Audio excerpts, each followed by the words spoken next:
ওরে কেমন করে ঘুমাও তুমি,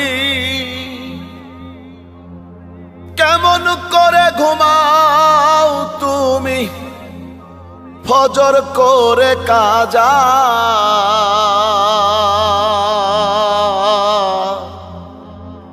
এমনও তো হতে পারে